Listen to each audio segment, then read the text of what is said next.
Hello, and welcome to Inventors Arena. I'm Ed, and this is Scott. Today we're going to be talking about brainstorming your invention. Scott? Well, all ideas start with a thought, with a seed, whatever you want to call it. And most inventors we have found are either very creative or very innovative. And we'll probably do another episode on the difference between those two.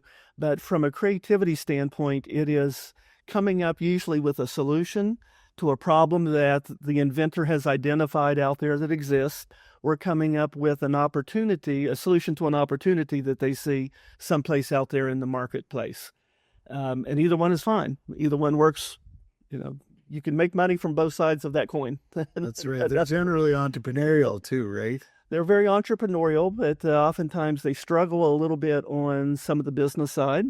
So that's why we've created our program to help them beef up what they need to think about the business aspects of marketing, sales, sitting with an investor, negotiating, those type of things. But they are entrepreneurial in the sense that they have an idea and they know that they need to bring it to market somehow. Yes. And that's very effective for them to do that. You want to figure out your own creativity. We always tell all the inventors that they need to know themselves and their own capabilities from the very beginning because everybody is different. And having a great idea and being very creative is great if you have trouble or difficulties expressing that to others. Yes. As one example. So we want everybody to think about themselves, be comfortable with your idea. And once you realize that, then you can come to market with your idea. That's right. And sometimes brainstorming really helps, right? Like you're thinking through your creative phases, I guess, on things. And but sometimes it's nice to be able to think in different ways. So there are many different ways to brainstorm to develop an invention concept and or refine it, right? If you have an inventive mind, you should always be seeking out a problem and then matching it with a solution. Your creativity can be taken to new levels simply by brainstorming in certain instances. Yeah, we highly encourage the brainstorming activity. And the one that I like to use is storyboarding. And I've been using storyboarding, the concept created by Walt Disney to make cartoons like 70 years ago is still very effective in the marketplace today. You can do a storyboarding session by yourself. You can buy yourself a whiteboard, a 6x8 whiteboard, and start up in the corner and draft your idea and work it all the way through. Identify the problems, the opportunities, and solutions. But we highly recommend you get others involved in the process because we have found that the more synergy that's in the room, the better the brainstorming sessions. Yeah, you just want to have that level of confidentiality. Yeah, you want to make sure that, early on, you might want to do some non-disclosure agreements. We're not offering legal advice here, but we do that even in our sessions, right? We protect our ideas. So you want to do that, but also you want the input from a lot of people. And generally speaking, if you can make it a fun activity, invite people in, have food. Okay, we have found brainstorming sessions are much more productive. You would be surprised the ideas people will create for two donuts or a slice of pizza, right? Yeah, that's right. Well, that's what they do quite often at the San Diego Inventors Forum. They've got that group that meet over in that one packaging guy's garage or his place of business, and they'll all sit around a big old table and hash out ideas, and they come up with some great ideas out of there. And it's that understanding of confidentiality and kind of wanting to give back, like they want to help each other. And so that works really good. So with that, there's some rules to brainstorming, right? So during the brainstorming is to be understood that there is no judgment. Some people can throw out all kinds of ideas, and there should be no judgment if somebody's sitting across there saying, oh, that's a crazy idea, that'll never work or whatever. That's not what it's about. It's supposed to be positive and absolutely no judgment. Then everybody feels open to share. And the more ideas, the better. Every participating member is to be free thinking, because that's the bonus of it. It kind of lets you get out of that box. So you can be wild, but stay on topic, right? Because some people get a little too wild, and it's fun, but it's you want to do it so that it's a nice balance. And positively build on the other ideas presented. That's why there's no negativity that should be coming in there. It shouldn't be, oh, that's a bad idea, that'll never work. It should be like, oh, well, I can build upon that. So that's in the early stages, you're looking for ideas, so there's no such thing as a bad idea. Yeah, really no right or wrong. Yeah, either, right? because you're just capturing a lot of thoughts, and there have been many instances where one wild idea, as you say, we take it and we put it up in what we call the parking lot, and then sometime before that brainstorming session ends, somebody says, that's not so wild and crazy anymore. Why don't we move that down here? Because that could be a benefit that we offer. So you never know. And you want everybody to be as open and honest during the brainstorming session as possible. And we gave a few suggestions, but create your own rules. Yeah. And let everybody know from the very beginning what they are.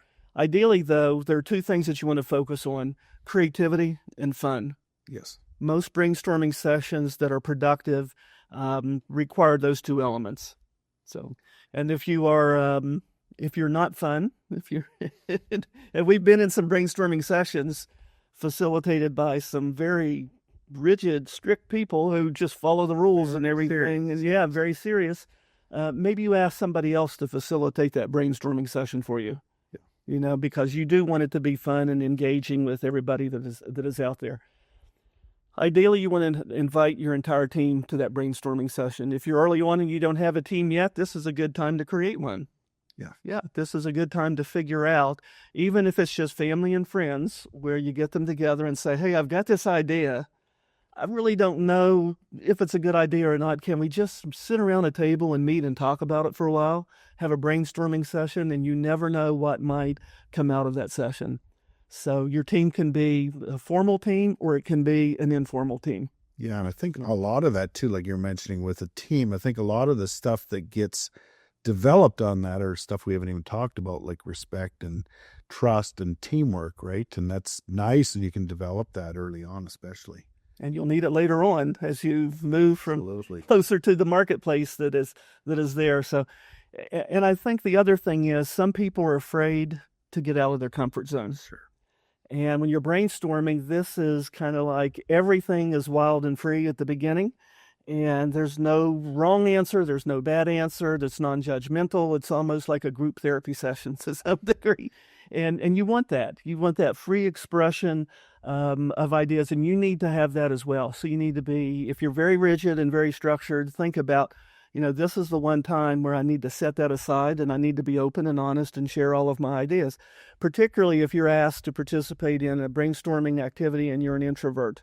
And we have facilitated sessions where you have that one shy, quiet person in the room who won't say anything, and they're sitting there with the best idea in the room. Could be, yes. Yeah, and so you want to be able to think outside your box and be very comfortable in that environment. Yeah, that is there. Absolutely. So. You want to get those unknown solutions, right? Yes. When you'd say, looking at your computer, and who would have thought years and years ago that you'd just touch your screen and you go up or you go down, or at some point somebody was like, oh, that's a crazy idea. And the next person said, well, let's make that work.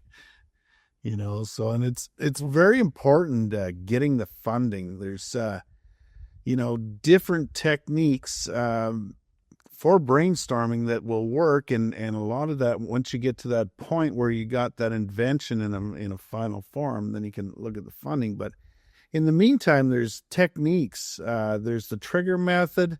There's the round robin, there's the step ladder, there's rapid ideation. There's different ways to do it. And kind of whatever works best for you. You can try different combos of things. And like Scott was saying, it's kind of, you can go with how it feels best for you as you're going. It's helpful if you have a good, trusted team to bounce ideas off, even if you are an independent inventor, right? Like we see in the San Diego group, it's you just want to be sure that everything is kept confidential, because you don't want somebody in the room that's saying, oh, that's a great idea, I'm going to take that and develop that myself. You don't want that. So if you're a small, innovative company, you may want to switch up teams from time to time, or, create some diversity in there, create competition between groups, share inspiration, whatever you want to do. Just make it fun. and make sure you're getting out of the box. And then sometimes you might say, oh, well, we've been out of the box. Now let's get back in the box. So you create more structure around it. So it's more difficult sometimes. So it's good to move around and bring it all together.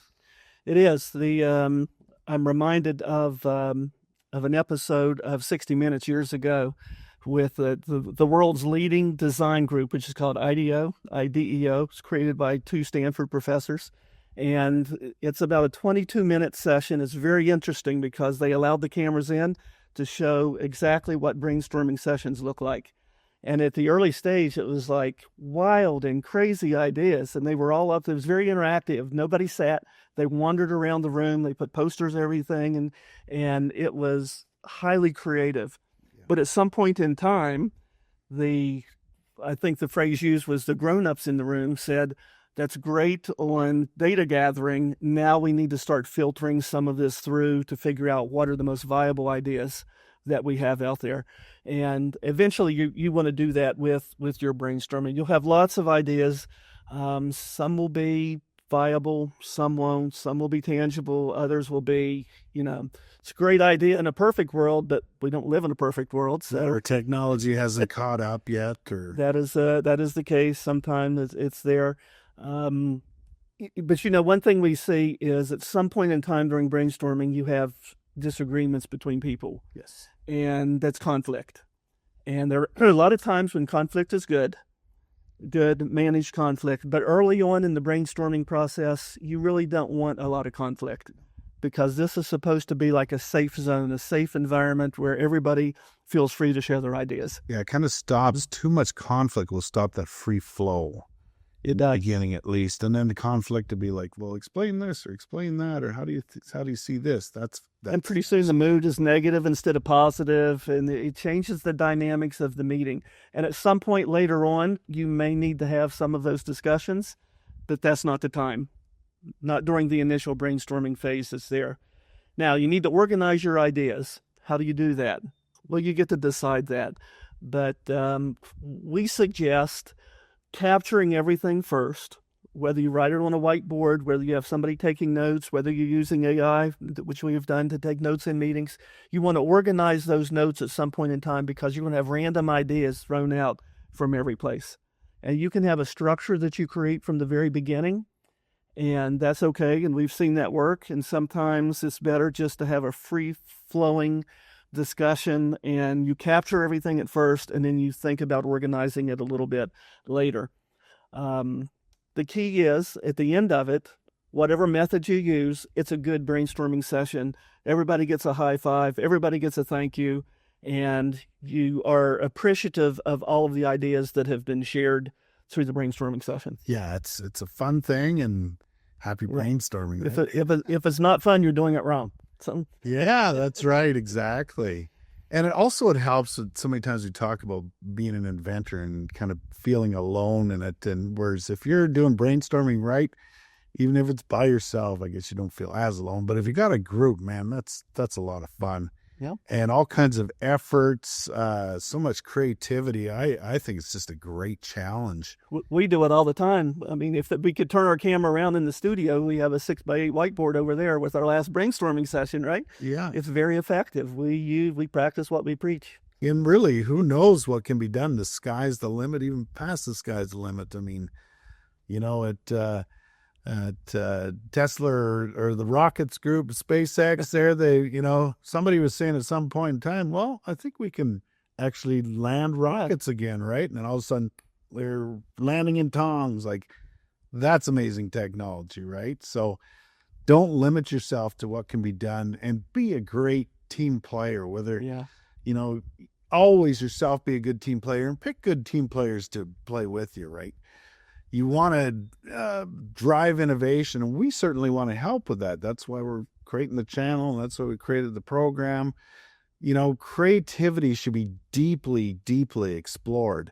Otherwise, how do you get new things and make life easier and that? So in future episodes, we're also going to discuss other options that are a little bit more sophisticated, like trees.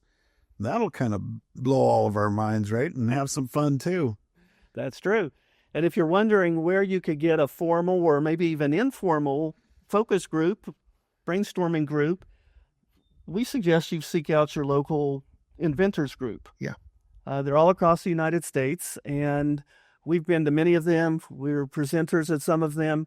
They are highly interactive. If you share your ideas, everybody in the room will share their ideas and thoughts. As you said earlier, we had one where somebody was looking for packaging, and on the other side of the room was a guy that owned a packaging company, and solve that problem. Yeah, they didn't even need a brainstorming session. They handled it live right there.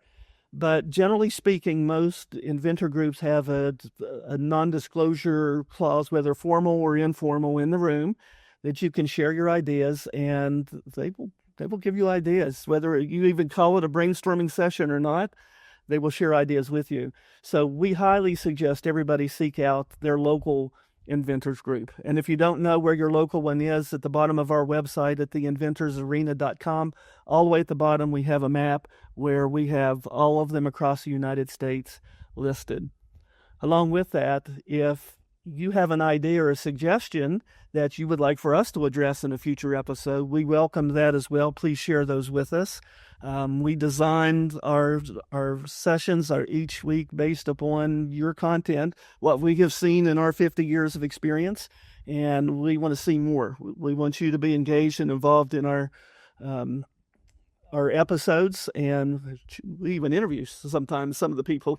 Episodes, we get them highly engaged, and maybe one time we will even think about doing a live brainstorming session. How about that? Yeah, the one that you mentioned, I remember I saw that years ago too, and that was fabulous. That is by the end of the thing, they had, of course, it was multiple sessions, but they had the actual product out there. I think it was a shopping cart, right? Yeah, they reinvented the shopping cart. Yeah, that was amazing to me. And it's like, that team, there was a brainstorming team, and then there was a team that developed it, and then they finalized it, and it was an amazing product, and it was lots of fun too. So we appreciate you letting us know what you think, giving us your suggestions, always liking us and subscribing us. That's great. Thumbs up, and go be the best inventor, your best you. And hold a brainstorming session. Have fun. The Inventors